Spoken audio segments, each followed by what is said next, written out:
Hey everyone, and welcome! So, if you're on the journey to learning English, you've probably hit that classic crossroads. What's the best way to really get fluent? Should you be diving deep into classic novels, or should you be out there just practicing in the real world? Today, we're going to break down two really powerful but totally different ways to master the language. So yeah, what's it going to be? Are you trying to understand the beautiful, complex lines of Shakespeare? Or are you just trying to confidently navigate a shopping trip in a new city? It's a great question, right? And honestly, the answer really just depends on you and what your goals are. So let's map out both routes, and then you can choose your own adventure. All right, first up, let's walk the path of literature. Now, this isn't just about memorizing grammar rules. This is for those of you who want to do more than just speak English. You want to feel it, you want to understand its nuances, and really connect with the culture that brought it to life. So what exactly is a literature-based approach? Well, it's not about dusty old books, I promise. At its heart, this method uses real stories, poems, and plays to mix the mechanics of language with cultural insights and, importantly, your own interpretation. It's all built on this idea that language is learned best when it's actually meaningful and used in a really rich context. So, how does this all work in practice? Well, instead of just memorizing a bunch of vocabulary lists, you're actually seeing words and grammar being used in their natural habitat. You're not just learning words, you're learning emotion, you're learning style, you're learning expression. And this is the best part, it sparks discussion. It forces you to think critically about what you're reading. And the results? They're pretty powerful.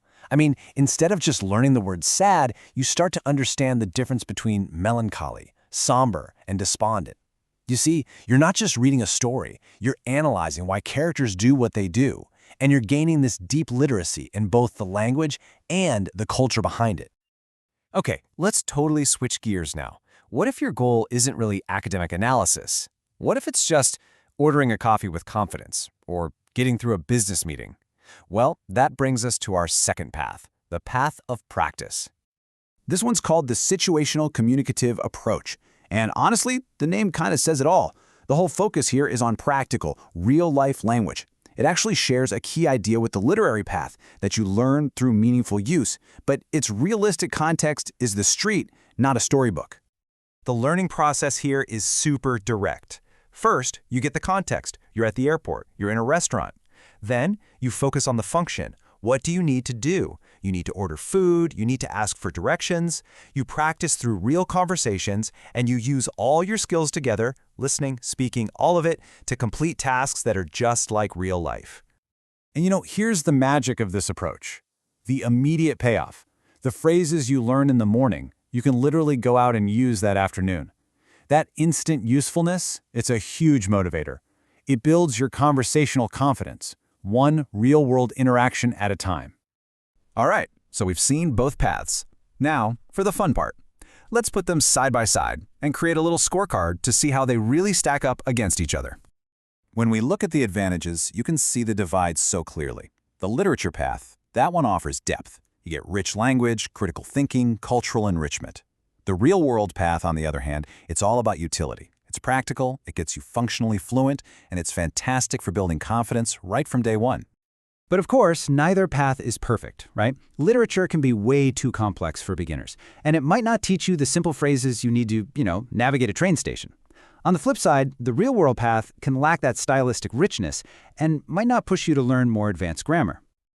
And this table? Wow! This really just lays it all out, doesn't it? Look at the focus, expression versus practicality.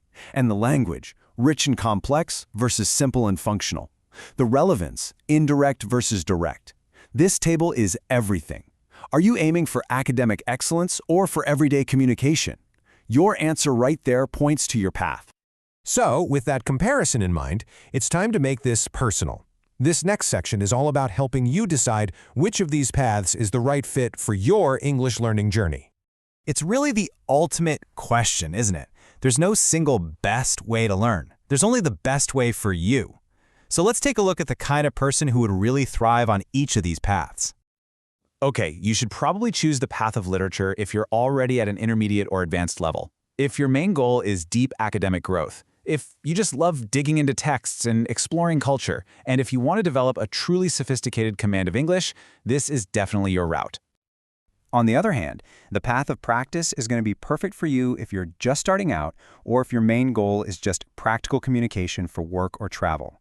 If you want to see quick results that you can use immediately and just build your confidence for everyday chats, this is the way to go for sure. Think of this slide as your final decision-making tool. Just look at the rows. What's your level? What's your goal? What kind of learner are you? And really, what motivates you? Your answers here are going to point you clearly to one path. Or, hey, maybe even a mix of both.